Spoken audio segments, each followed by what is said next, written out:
ओम शांति, ओम शांति, ओम शांति। आज बाबा कह रहे मीठे बच्चे, तुम्हें अभी अल्लाह मिला है, अल्लाह मिला है, भगवान मिला है। जो भी नाम से बोल दे तो सुलटे बनो। सुलटे बनने मतलब अर्थात अपने आप को आत्मा समझकर यहाँ बैठो। देह समझना ही उल्टा बनना है, शरीर नहीं है हम। तो हमें उल्टा नहीं समझना है कि हम शरीर हैं। हम एक आत्मा। अभी तक क्या समझ रहे थे कि मैं शरीर हूँ, मेरा ये नाम है, हम यहाँ रहते हैं। नहीं, ये टेम्परोरी पार्ट बजा रहे हैं, पार्ट बजा रहे हैं। मैं एक आत्मा हूँ। प्रश्न 21। एक बात को समझने वाले बेहद के बैरागी बन सकते हैं। कौन सा एक बात समझ लें तो बेहद का बैरागी कब आता है? मैं आत्मा समझ नहीं, आत्मा समझने से बैरागी नहीं आता है। आत्मा समझने से बैरागी नहीं आता है। बाबा कहता है कि बेहद का बैरागी कब आता है? जब चारों तरफ से दुख होता है, तभी ना बैरागी आता है।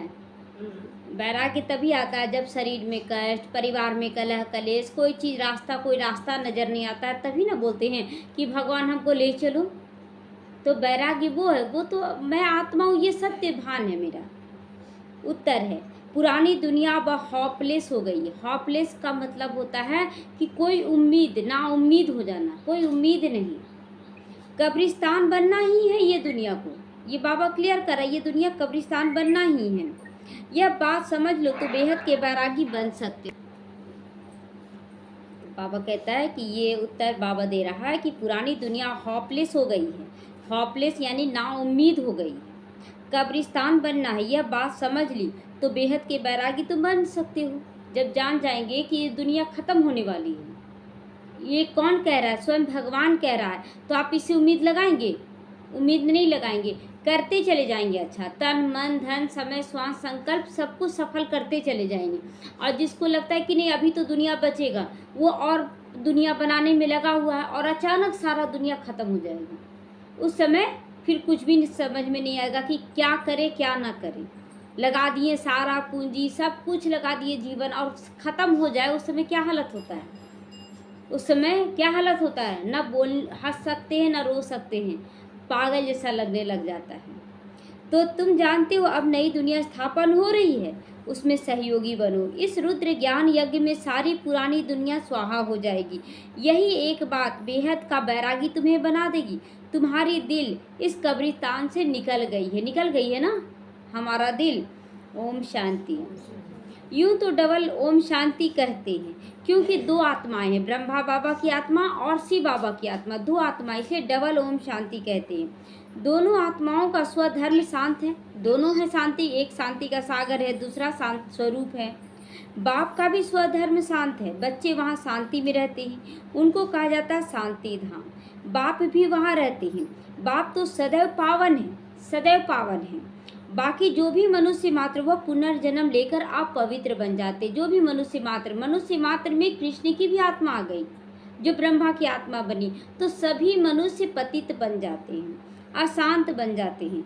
अब बाप बच्चों को कहते, बच्चे अपने को आत्मा समझ कर बैठो। मैं आत्मा हूँ, चमकता हुआ सितारा हूँ। आत्मा जानती है परम पिता परमात्मा ज्ञान का सागर है।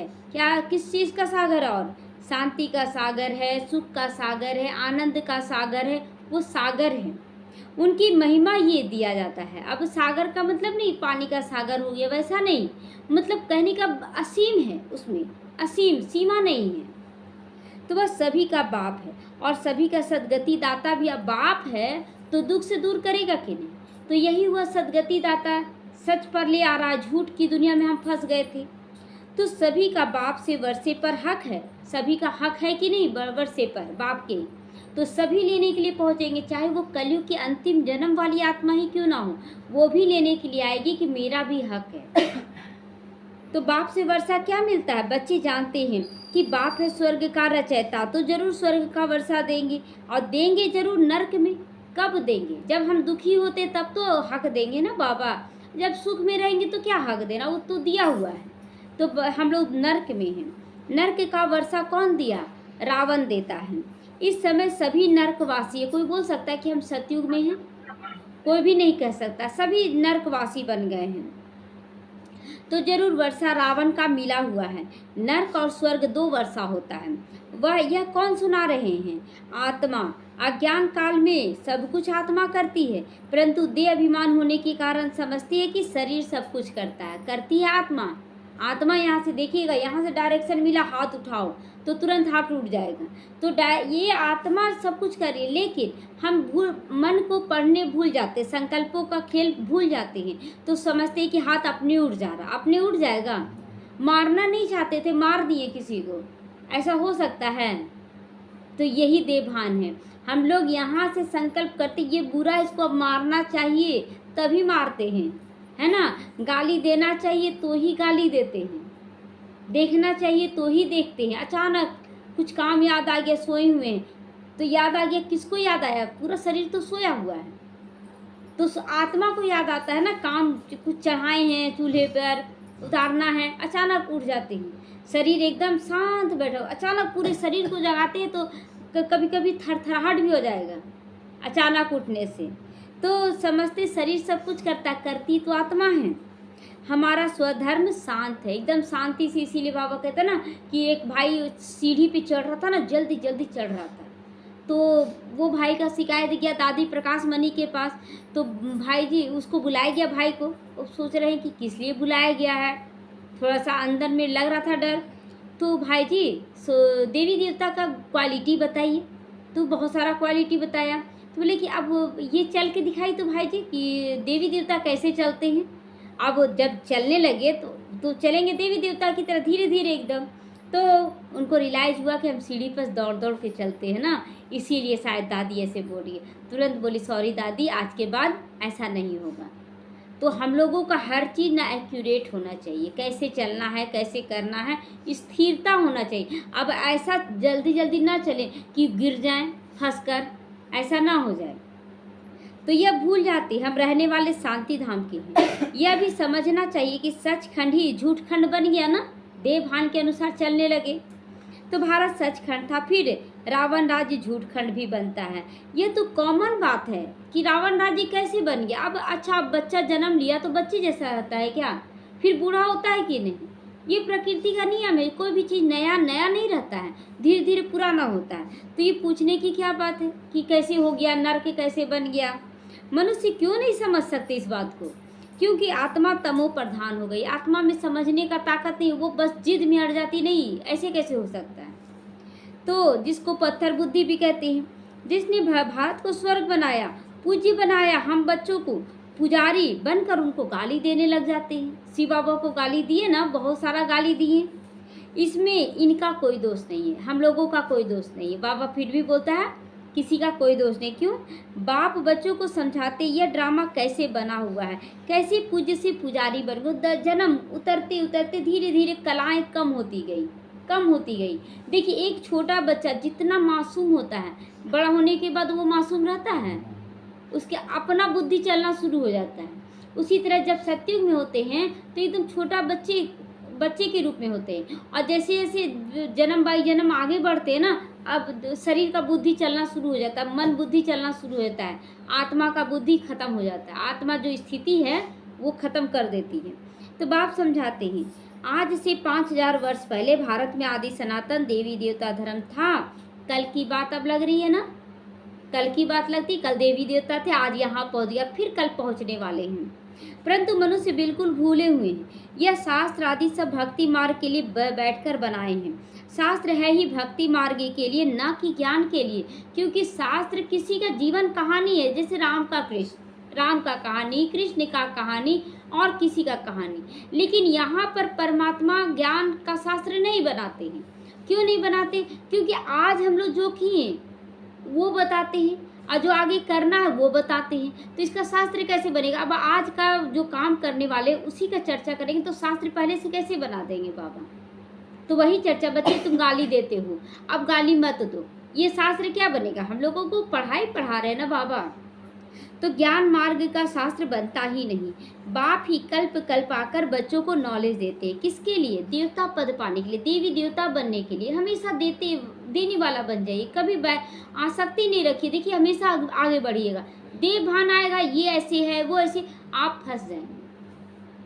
बाप पढ़ाई पढ़ाते यह ज्ञान प्रायः लोप हो जाता है। सतयुग में कोई शास्त्र होता नहीं, क्योंकि यह ज्ञान की प्रारब्ध बन जाती है। जब आप पहला क्लास से पढ़ते पढ़ते पढ़ते जॉब कर लेते हैं तो फिर पढ़ाई करेंगे, फिर अपना जॉब जो जिस चीज़ का लगा उस पर काम करेंगे ना। तो उसी तरह बाबा कहता है ज्ञान लोप नहीं हुआ, ज्ञान आपके अंदर है, लेकिन उसको यूज करना शुरू कर देते हैं। पढ़ना शुरू नहीं करते, यूज करना शुरू करते हैं। उसी तरह भी ज्ञान जो मिला ना वो सतयुग में यूज करना शुरू करेंगे, प्रारब्ध मिल जाएगा। 21 जन्मों के लिए बेहद के बाप से बेहद का वर्षा मिल जाता है, पीछे फिर रावण का वर्षा मिलता है द्वापर से, अल्पकाल के लिए, लेकिन अल्पकाल के लिए रावण का वर्षा है। धीरे धीरे पूरा तो नहीं होता ना। अब द्वापर खत्म हुआ, द्वापर स्टार्ट हुआ, तुरंत भर में हम लोग पूरी तरह विकारी नहीं बन जाते हैं। वहाँ 8 कला होता है द्वापर में।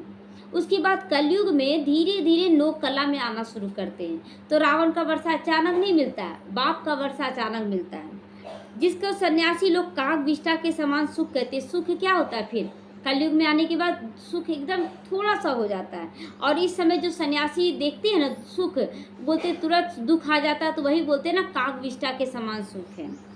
दुख ही दुख है, इसका नाम है दुख धाम।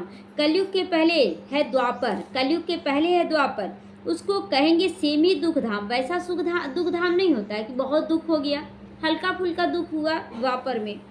यह है फाइनल दुख धाम। अभी जो कलयुग का अंतिम समय चल रहा है ये है फाइनल दुख धाम।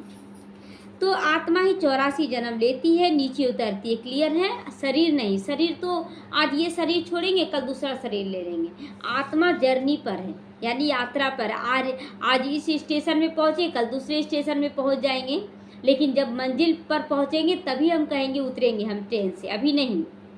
तो बाप सीढ़ी चढ़ा देते हैं, क्योंकि चक्र को फिरना रहता है ना। बाप आते कितना जल्दी सीढ़ी चढ़ाते, नीचे है कलयुग में और डायरेक्ट सतयुग में पहुंचा देते हैं। तो कम बड़ा बात है, क्योंकि फिर से चक्र है ना, जैसे तलवा है जो पैर का, वो हो गया संगम युग, और चोटी यहाँ पर है, तो यहाँ से डायरेक्ट नीचे आ गए, फिर यहाँ पर बैठ गए। तो इस तरह से बाबा कहता है एकदम डायरेक्ट हम तुमको चढ़ाते हैं।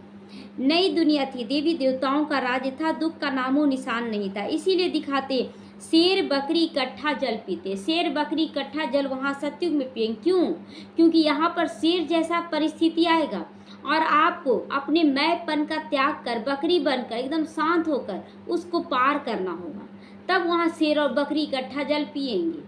तो यहाँ पर स्थिति तैयार करना अपना, वहाँ हिंसा की कोई बात नहीं। अब देखिए परिस्थिति आता है, आप उल्टा पुल्टा काम करने लगेंगे तो शेर को बस में नहीं कर पाएंगे आप कभी भी। शेर को अभी बस में करना, यानी परिस्थितियों के वक्त एकदम स्थिरता से पार करना है। तो वहाँ हिंसा की कोई बात नहीं। अहिंसा परमो धर्म, देवी देवता धर्म कहा जाता है। यहाँ तो हिंसा करने लगती हैं। पहली हिंसा है काम कटारी चलाना। परिस्थिति आता है तो हम लोग बोलते हैं ना क्या करें, अब जो होगा देखा जाएगा, तो हम लोग काम कटारी चलाना शुरू कर देते। सतयुग में विकारी कोई भी नहीं होता, उन्हों की तो महिमा गाते हैं। लक्ष्मी नारायण की महिमा क्या गाते हैं? बार बार बाबा याद दिलाता है 5 क्वालिटी देवी देवताओं की। आप संपूर्ण निर्विकारी हो, मर्यादा पुरुषोत्तम हो, डबल अहिंसक हो, सर्वगुण संपन्न हो, 16 कला संपूर्ण हो। ये 5 क्वालिटी याद रखना है। यह है कलयुग, आयरन एज्ड वर्ल्ड। ये है आयरन एज, लोहे जैसा बन गया दुनिया। इनको कोई गोल्डन एज कह ना सके, तो ड्रामा ही ऐसा बना हुआ है। सतयुग है शिवालय, वहाँ सभी पावन हैं, जिन्हों के चित्र आज भी मिलते हैं, राम सीता या सीता ये लक्ष्मी नारायण सबका। शिवालय बनाने वाले शिव बाबा का भी चित्र है मंदिरों में। भक्ति मार्ग में उनको अनेक नाम लेकिन दे दिए गए हैं। वास्तव में नाम एक ही है, शिव कर्तव्य अलग अलग करते हैं। कभी महाकाल का रूप लेकर सभी आत्माओं को मुक्त करा के ले जाते हैं, महाकालेश्वर हैं। सोमनाथ आत्माओं को ज्ञान का अमृत पिला देते हैं, इसलिए सोमनाथ बना। तो पूरे विश्व का परिवर्तन करते, इसलिए विश्वनाथ पड़ गया। ये कर्तव्यवाचक नाम पड़ा है। बाप को अपना शरीर तो है नहीं, खुद कहते मुझे अपना परिचय देने के लिए और रचना के आदि मध्य अंत का ज्ञान सुनाने के लिए आना पड़ता है बाबा को। मुझे आकर तुम्हारी सेवा करनी होती। सेवा भी करते हैं कि नहीं बाबा? बाबा आज दर्द बहुत हो रहा है, आ जाओ। पैर दबाते हैं, ब्रह्मा बाबा भी दबाया था ना, पैर एक का दबाया सबका ठीक हो गया था। तो बाबा यहाँ भी सब कुछ ठीक करता है, बशर्ते कि आप बाबा के अनुसार चलते रहिए। अब कोई शराब पीकर आएगा, आप कितना बार उसको उठाएंगे? बार बार तो नहीं उठाएंगे ना, उसको सकाश भल देंगे, लेकिन क्या करेंगे, उसको छोड़ देंगे, फिर बाबा आपका बच्चा है। उसी तरह हम लोग बार बार बाबा का ज्ञान सुने और बार बार विकारी दुनिया में चले जाएं तो बाबा क्या करेगा। तो तुम ही मुझे बुलाते हो, हे पतित पावन आओ, सतयुग में नहीं बुलाती हूँ। इस समय सभी बुलाते हैं क्योंकि विनाश सामने खड़ा है, इसलिए बाबा बार बार सावधानी दे रहा, बच्चे विनाश सामने खड़ा है, जाग जाओ जाग जाओ, और नहीं जागे तो फिर समय जगाएगा। तो भारतवासी जानते हैं यह वही महाभारत लड़ाई है। फिर आदि सनातन देवी देवता धर्म की स्थापना होती है। बाप भी कहते हैं मैं राजाओं का राजा बनाने आया हूँ। कितना बाबा बोल रहा है, द्वापर में राजा रानी होते, और बाबा कहता है राजाओं का भी राजा क्यों बोलता है बाबा, क्योंकि जब विकारी राजा हो जाएंगे द्वापर में तो वो देवी देवता की पूजा करेंगे, यानी कि देवी देवता उससे ऊपर है, तो इसीलिए राजाओं का राजा कहते हैं, उन लोग भी राजा रानी रहेंगे। तो आजकल तो महाराजा बादशाह आदि तो है नहीं, अभी तो प्रजा का प्रजा पे राज्य। आज देखते हैं सरकार का हर 5 साल के बाद चुनाव होता है, तो प्रजा का राज्य चल रहा है। बच्चे समझते हम भारतवासी सॉल्वेंट थे, हीरे जवाहरात के महल थे, नई दुनिया थी, फिर पुरानी बन गई। कितना निर्विकारी थे, भरपूरता थी, और आज क्या हो गया, खाली हो गया है, लोग एकदम खाली हो गया। आज तो छोटा छोटा मकान बना लेता है तो बोलता है बहुत बड़ा मकान बना लिए, और बाबा बोलता है वहाँ तो सोने हीरो के महल, इतने बड़े महल होंगे कि एक कमरे से दूसरे कमरे में जाने के लिए पुष्पक विमान यूज होगा। तो सोचिए कितना होगा। तो हम लोग क्यों पिछाड़ी भागे इस कलयुगी दुनिया के। हर चीज़ पुरानी तो होती है ना, जैसे मकान नया बनाते आखिरी तो आयु कम होती जाती है। कहाँ जाएगा, यह नया था अब पुराना हो गया, आधा पुराना हुआ, फिर मध्यम हो गया और मध्यम हो गया। तो हर एक चीज़ सतो रजो तमो से गुजरती है। भगवानुवाच है ना, भगवान माना भगवान, भगवान माना भगवान किसको कहा जाता है ये भी नहीं जानते। भगवान किसको कहा जाता है, जो प्रकृति को अपने बस में करके चले। भ मतलब भूमि, ग मतलब गगन, व मतलब वायु, व में अ की मात्रा है, तो अ मतलब अग्नि, वा न मतलब नीर, जो 5 तत्वों को अपने बस में किए हुए। तो बाबा तो हमेशा बस में किए हुए हैं 5 तत्वों, क्योंकि वो शरीर में आता नहीं। हम बच्चों को अभी सिखलाता है कि बच्चे तुम भी मास्टर भगवान हो, प्रकृति को बस में करो।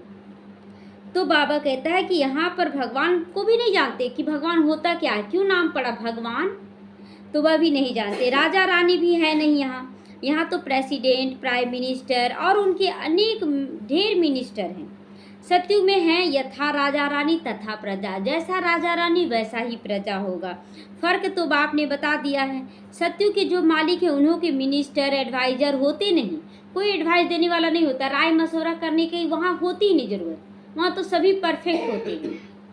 इस समय है ही शिव बाबा से ताकत प्राप्त करके वो पद पाते, इस समय ही हम लोग शिव बाबा से ताकत मिलता है और वो पद मिल जाता है हम लोगों को। वहाँ पर लेने की दरकार नहीं, वहाँ पर अपने आप पद मिल जाएगा, जाएंगे और पद मिलता चला जाएगा। इस समय बाप से ऊंची राय मिलती है, मुरली के द्वारा राय देता है बाबा, जिससे पद ऊंचा मिलता है। फिर कोई से राय नहीं लेंगे, 21 जन्म तक कोई किसी को राय नहीं देगा। यहाँ पर बोलते हैं कैसे करें क्या करें, वहाँ राय लेने की जरूरत नहीं पड़ती है। और जो राय देने वाले वो भी कैसे राय देते हैं, मुरली से ही ना राय देंगे। तो वहाँ वजीर होते नहीं, वजीर तो तब है जब वाम मार्ग में चले जाते हैं, अक्ल सारी चट हो जाती है, अक्ल सारी चट हो जाती, मतलब सारा बुद्धि खत्म हो जाता आत्मिक स्थिति का। बाबा कहता है अक्ल सारी चट हो जाती है यहाँ पर, मतलब शान रहे। जैसे कोई मरता है तो बोलते हैं ना उसकी आत्मा की शांति के लिए कुछ करो, यानी कि आत्मा है तो फिर बोलते मर गया, तो फिर मर गया तो फिर किसकी आत्मा की शांति के लिए हम लोग कर रहे हैं। सोचने वाली बात है कि शरीर मर गया, आत्मा जिंदा है तब ना उसकी शांति के लिए कर रहे हैं। तो आत्मा की शांति के लिए फिर क्यों कर रहे हैं, क्योंकि आत्मा जब पार्ट बजाई ना शरीर के द्वारा तो केवल गलत काम करके गई, और ये सबका आत्मा जान रहा है कि वो गलत काम करके गई, उसको शांति मिलने वाला नहीं है मरने के बाद भी। तो इसीलिए उसकी शांति के लिए पूजा पाठ करवाते हैं ताकि उसकी आत्मा को शांति मिले। कितना गुह्य है इसमें राज, और लोग नहीं समझते हैं तो बोलते मर गया मर गया। तो मूल बात है विकारों की, विकार में जाने से ही विषय विकार मिटाओ पाप हरो देवा गाया हुआ है, यानी कि विकार पाप है, विषय पाप है, दुनियादारी में भटकना पाप है, सबको लेके चलना वो अलग बात है, सब कुछ यूज करना एक अलग बात है, लेकिन उसमें फंस जाना, हमको चाहिए चाहिए, लड़ाई झगड़ा करना, वो अलग है। तो देह अभिमान से ही विकार पैदा हुआ ना। अगर हम आत्मा समझेंगे और अच्छा करते चले जाएं तो क्या फर्क, कुछ नहीं, सब अच्छा है। लेकिन जब देह अभिमान आता है ना कि हम इतना कर रहे, कुछ तो अच्छा से बात करो, विकार आ गया ना देह भान का, यही गलती करते हैं। तो उसमें काम है नंबर वन इच्छा रखना, यही इच्छा रखना कि देह भान का इच्छा। बाप कहते यह काम महाशत्रु है बच्चे, उस पर जीत पाओ, कामनाओं के पीछे नहीं भागना है। बाप ने बहुत बार समझाया, अपने को आत्मा समझकर चलो, अच्छे व बुरे संस्कार आत्मा में होते हैं, यहाँ ही कर्म कूटना पड़ता है, सतयुग में नहीं। कर्म कैसे कूटते हैं, मेरा ही भाग्य ऐसा क्यों है, बोलते हैं ना, मारने लगते हैं यहीं पर, मेरा भाग्य ऐसा क्यों है। आत्मा यहाँ है तो अपने आप को मारती है कि मेरा भाग्य ऐसा क्यों है। तो कर्म कूटना यही होता है कि कैसा मेरा भाग्य। तो भाग्य कौन लिखा, बाबा लिखा क्या, हम खुद लिखे, सतयुग में नहीं। सतयुग में कर्म कूटना नहीं पड़ेगा, यहाँ पर कूटना पड़ता है, वह है सुख धाम। बाप आकर तुम बच्चों को सुख धाम शांति धाम का वासी बनाते हैं। बाप डायरेक्ट आत्माओं से बात करते, सबको कहते आत्मा निश्चय बुद्धि होकर बैठो, देह अभिमान को छोड़ो। आत्मा, मैं आत्मा हूँ, किससे पढ़ रही हूँ, किससे पढ़ रही हूँ, बाबा से। कितना टेंशन के साथ पढ़ना चाहिए, कितना टेंशन के साथ पढ़ना चाहिए कि भगवान पढ़ा रहा है। तो यह देह विनाशी है, तो तुम अविनाशी आत्मा हो, आत्मिक स्थिति में यहाँ बैठे। यह ज्ञान और कोई में नहीं है, परम पिता परमात्मा ये भी बहुत बड़ा पाप का हकदार बनते जब हम ज्ञान मतलब जागृत होकर नहीं सुनते हैं, सोते हैं ना, तो यानी कि पाप आपको सुला दे रहा, महावाक्य सुनने नहीं दे रहा है। तो ज्ञान का पता न होने के कारण भक्ति को भी ज्ञान समझ लेते हैं। भक्ति में भी लोग बोलते हैं बहुत लंबा चौड़ा ज्ञान देते, किसी का सदगति हुआ, किसी का कुछ अच्छा हुआ, चलो थोड़ा देर के लिए कुछ अच्छा कर लिए, लेकिन छूटा नहीं विकारों से ज्ञान सुन सुनकर। और यहाँ पर तो बाबा छुड़ा के रहेगा आपको, कैसे भी करके छुड़ाए। अब तुम बच्चे समझते हो भक्ति अलग हो गई, ज्ञान से सदगति होती है। भक्ति केवल गिरते चले गए, भक्ति कर रहे हैं गिरते गए, ज्ञान से सभी कोई ऊपर उठेंगे। आज एक बहन का अनुभव आपको लास्ट में सुनाएंगे। तो भक्ति का सुख है अल्पकाल के लिए, क्योंकि पाप आत्मा बन जाते हैं, विकार में चले जाते हैं। आधा कल्प के लिए बेहद का वर्षा मिला, पूरा हो गया। अब फिर बाप वर्षा देने आए हैं, जिसमें पवित्रता सुख शांति सब कुछ मिल जाती है। बच्चे तुम जानते हो यह पुरानी दुनिया तो कब्रिस्तान बनने वाली है, बन रही है ना। आज देखिए जगह जगह कितना मृत्यु हो रहा है सबका। तो अब इस कब्रिस्तान से क्या दिल लगाना, दिल हटा लो ना। नई परिस्तान नई दुनिया से ममत तो लगाओ कि बहुत अच्छी दुनिया में मुझे जाना है। जैसे लौकिक बाप नया मकान बनाते तो बच्चों का बुद्धि योग कहाँ चला जाता है, पुराने मकान से निकलकर नया मकान, नया बन रहा है मेरा घर, नया बन रहा, सबको सुनाते हैं। तो हम लोग भी सुनाए, हम लोग स्वर्ग के अधिकारी हैं। ऑफिस में बैठा होगा ना तो भी बुद्धि योग मकान में लगा रहेगा, नया घर बन रहा है मेरा, नया घर, उसमें और क्या करें, और ये बनाएं वो बनाएं। तो वह हद की बात होती है एक मकान के लिए। बेहद का बाप तो नई दुनिया स्वर्ग के बारे में कह रहे हैं कि बच्चे ध्यान लगाओ, स्वर्ग में क्या क्या चाहिए तुमको, ये दिन भर सोचना है, स्वर्ग में ऐसा होना चाहिए ऐसा होना चाहिए। कहते अब पुरानी दुनिया से संबंध तोड़े, एक मुझ बाप से पहले जोड़ो संबंध, तब हम तुमको नई दुनिया का वर्षा देंगे। तुम्हारे लिए नई दुनिया स्वर्ग स्थापन करने आया हूँ। अब यह सारी दुनिया इस रुद्र ज्ञान यज्ञ में स्वाहा हो जाएगी। डालते हैं ना, सब कुछ स्वाहा कर देते हैं, सब खत्म हो जाएगा सब।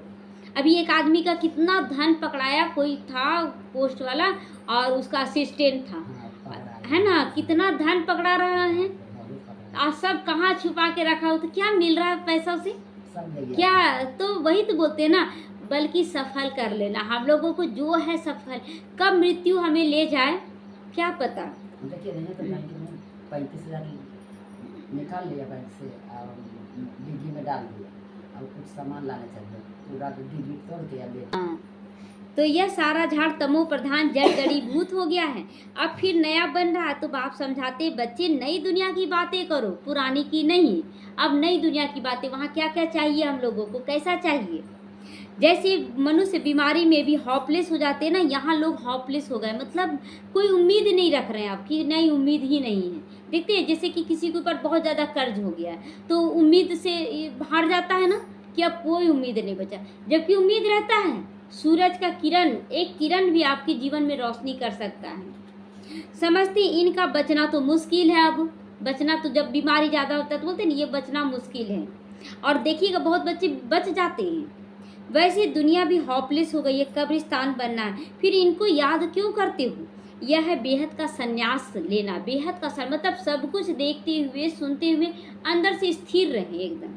तो वह हठ योगी सन्यासी घर बार ही छोड़कर भाग जाते हैं। अब कर्ज ज़्यादा हुआ, भाग गए, तो क्या डर से भाग गए? अच्छा, क्या वो बद्दुआ जो देंगे वो बद्दुआ के पीछे नहीं जाएगा?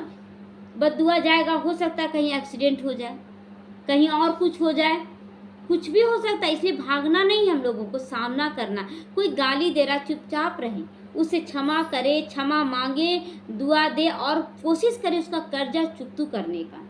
हम अपना खर्च कम कर दें एकदम, और सिर्फ पुण्य के खाते में लगाएं, उसका कर्ज चुकतू करें, और कुछ नहीं, एकदम साधारण जीवन।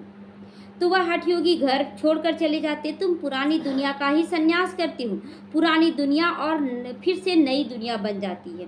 बाप कहते हम तो ओबीडिएंट सर्वेंट हूँ। बाबा क्या बोलता है कि मैं तो तुम्हारा सेवाधारी हूँ, सेवा करने आया, ओबीडिएंट सर्वेंट हूँ। मैं बच्चों की सेवा में आया हूँ, मुझे बुलाया ही गया है।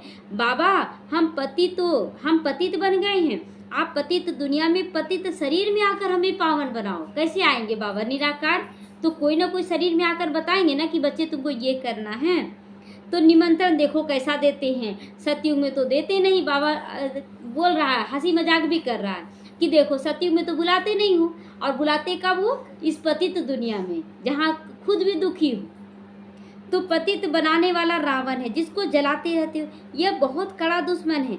अब यह रावण आया है, जब से यह रावण आया है तुमको आदि मध्य अंत दुख दिया है।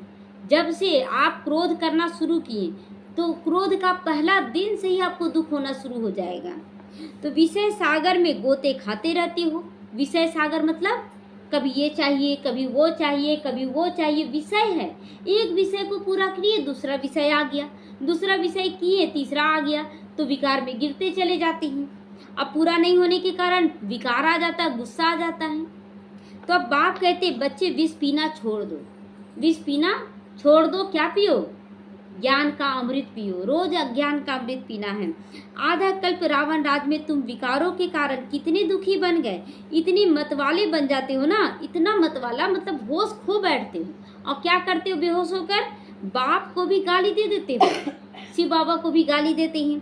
गाली भी इतनी देते हो, कमाल करते हो, जो तुमको पावन विश्व का मालिक बनाते हैं, सबसे ज़्यादा गाली तो उसी को देते हो, सबसे ज़्यादा गाली देते हैं। कुत्ते, बंदर, बिल्ली, चूसू, जितना चीज़ है ना, सब कुछ में बोल देते थे बाबा तुम इसी में हो, बोलते हैं भगवान आप इसमें हो, सब में भगवान है, सब में भगवान है, यही गाली देना है। मनुष्यों के लिए तो कहते 84 लाख योनियाँ, और मुझे सर्वव्यापी कहते हो। वाह, सर्वव्यापी कहना कितना बड़ा गाली है। लौकिक बाप को भी बोलेंगे ऐसा?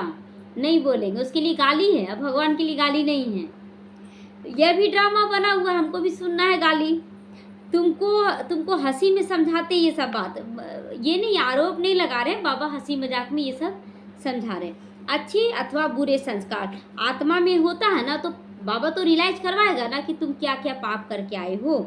आत्मा कहती है हम 84 जन्म भोगते हैं, आत्मा एक शरीर छोड़ दूसरा लेती है। अभी बाप समझाए हैं ड्रामा प्लान अनुसार, फिर भी बाप आकर उल्टे हो गए। बाप ही आकर जो उल्टे हो गए उनको सुलटा बनाते हैं। बाप क्या कर रहे हैं? उल्टा बन गए थे ना, शरीर भान में आ गए थे, अब बाबा फिर से आत्मा बना रहा है। मीठे मीठे बच्चों को बाप कहते हैं यहाँ तुम उल्टे होकर नहीं बैठो, देवभान में मत बैठो, एकदम जागृत, मैं आत्मा हूँ, मैं आत्मा हूँ, शरीर नहीं हूँ। तो अपने को आत्मा समझ कर बैठो। अब तुमको अल्लाह बाप मिला है जो सुलटा बनाते हैं। रावण उल्टा बनाता है, फिर सुलटा बनने से तुम सीधे खड़े हो जाते हो। आत्मा जब यहाँ बैठती है तो पूरे शरीर को कंट्रोल करके चलाती है, तो इसीलिए सीधे खड़े हो जाते हैं। तो यह नाटक है, यह ज्ञान बाप ही बैठकर समझाते। भक्ति ज्ञान, और दो चीज़, भक्ति है, ज्ञान है। भक्ति बिल्कुल अलग है। कहते एक तालाब है जहाँ स्नान करने से परियां बन जाती। कभी देखिए वैसा तालाब कि कोई नहाया और परी बन जाएगा? हाँ, दिखाता है वो तो इमर्ज कर देता है टीवी में, लेकिन वैसा कुछ भी नहीं होता है। फिर कह देते पार्वती को केवल अमर कथा सुनाया गया। अब पार्वती को अमर कथा सुनाने से क्या फायदा जो उनके साथ रहती हैं। तो अभी तुम अमर कथा सुने, तुम सब पार्वतन में रहने वाली आत्माएं हो, तो आत्माओं को अमर कथा सुनाया जा रहा है। सिर्फ एक पार्वती को अमर कथा सुनाएगी क्या? सुनाएंगे बाबा। हम सब पार्वतियाँ, हम सब आत्माएं कौन हैं? पार वतन में रहने वाली है, मूल वतन में रहने वाली है ना, सूरज चांद सितारों से भी पार। तो पार वतन में रहने वाली आत्माएं पार्वती हो गई। तो यह है बेहद की बात है। अमर लोक है सत्ययुग, मृत्यु लोक है कलयुग। नाम क्यों पड़ा कलयुग? क्योंकि यहाँ दुख है। आप बोलेंगे लोग यहाँ सुख है, तो कैसे मानेंगे? तो इनको कांटों का जंगल कहा जाता है। बाप को जानते ही नहीं, कहती भी परम पिता परमात्मा हे भगवान, परंतु जानते नहीं। तुम भी नहीं जानते थे ना। लोग पहली बार जब हमें ज्ञान मिला था तो नहीं जानते थे, बोलते थे हम लोग को सुख है, लेकिन सुख नहीं था। तो तुमको बाप आकर सुलटा बना रहे हैं। भगवान को अल्लाह कहा जाता है। अल्लाह पढ़ाकर अल्लाह पद देते हैं, देवी देवता का पद देते हैं, अल्लाह का पद देते हैं, परंतु भगवान एक है। ऐसा मत समझ लेना कि वो भी भगवान है, लक्ष्मी नारायण नहीं। भगवान एक शिव है निराकार, जो सभी आत्माओं को पार ले जाता है। तो इनको लक्ष्मी नारायण को भगवान भगवती नहीं कहेंगे। यह तो पुनर्जन्म में आते आते फिर विकारी बन जाते हैं। मैंने इन्हें पढ़ाकर दैवी गुण वाला बनाया, ये बन गए थे विकारी, फिर से हम बनाएं। इसीलिए देखेंगे ना पूरी में और एक जगह और खजुराहो मंदिर में, दोनों जगह देवी देवताओं का एकदम नंगा चित्र बनता है। हाँ, तो इसीलिए बनाया जाता है। तुम सब ब्रदर्स हो, बाप के वर्षे के हकदार हो। मनुष्य तो घोर अंधियारे में है। आसुरी संप्रदाय है ना, कहते हैं कलयुग तो अभी रेगड़ी पहनते हैं। कि रेगड़ी मतलब छोटा बच्चा जो दोनों हाथ दोनों पैर से चलता है ना, घुटनों के बल पर, तो जो घुटनों के बल पर चलते हैं ना, उसको बोलते हैं रेगड़ी पहनना। तो अभी कलयुग ऐसा ही हो गया। अभी कुछ वर्ष पड़ा हुआ है, कितना अज्ञान अंधेरे में सोए पड़े हैं। यह भी खेल बना हुआ है। सोजरे में दुख नहीं होता, अंधेरे में दुख होता है। लेकिन लाइट में दुख होगा? गिरेंगे आप, अंधेरे में चोट लगेगा। अंधियारे में रात को दुख कहा जाता है, दुख होता है। यह भी तुम ही समझते हो और समझा भी सकते हो। पहले पहले हर एक मनुष्य को बाप का परिचय देना, सबको अपने पिता का परिचय देना है। दो बाप है तुम्हारे, एक होता हद का बाप जिससे हद का सुख मिलता है, एक होता बेहद का बाप जो बेहद का सुख देता है। शिवरात्रि मनाते हैं ना, तो जरूर बाप आते स्वर्ग की स्थापना करने। शिवरात्रि, रात्रि क्यों कहा जाता है? इस कलयुगी दुनिया को रात्रि कहा गया। और शिव है निराकार, वो आकर ज्ञान का प्रकाश देते हैं। तब हम जाते हैं सतयुग में। तो जो स्वर्ग पास्ट हो गया, फिर स्थापन कर रहे हैं बाबा।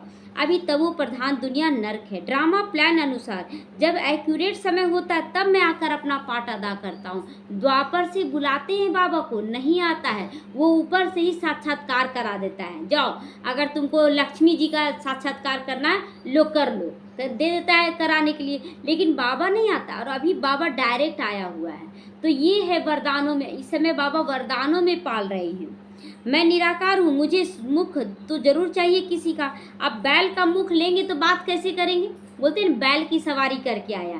तो बैल क्यों रखा गया ना? जैसे कि पुरुष है ना, पुरुष का शरीर लिए ना, तो पुरुष के रूप में बैल दिखाते हैं प्रकृति का आधार, और स्त्री के रूप में गाय दिखाते हैं। तो जब मंदिर में पुरुष को बैल के रूप में दिखाया गया, तो बाबा कहता उस बैल पर मैं नहीं आता हूँ, मैं तो आता हूँ पुरुष के शरीर में।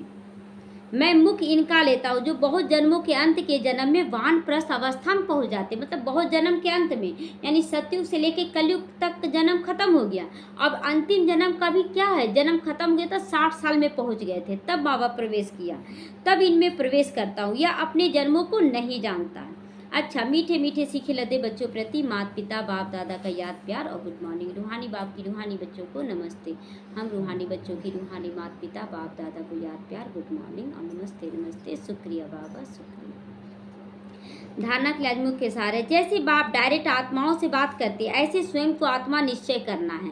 बाप आत्मा से बात करते तो आत्मा समझ कर यहाँ बैठना है, शरीर समझ कर नहीं। इस कब्रिस्तान से मम्मत तो निकाल दो, अगर सब खत्म भी हो गया तो आपको कोई फर्क नहीं पड़ेगा। क्यों? मैं पहले से जानती थी ऐसा होने वाला है, तो फर्क पड़ेगा, आप इंतजाम पहले से कर रहे हैं। ऐसे संस्कार धारण कर लो, कभी कर्म कूटने ना पड़े। इतना हम परोपकार करें, इतना सफल करें सब कुछ कि हम बाबा उसका जिम्मेवार हो जाए। तो जैसे बाप ड्रामा पर अटल होने के कारण किसी को भी दोष नहीं देते। बाबा दोष दिया किसी को नहीं। गाली देने वाले अपकारियों पर भी उपकार करते। ऐसे बाप समान हमें भी बनना है कि कोई गाली भी दे तो भी उपकार करना है। इस ड्रामा में किसी का दोष नहीं है।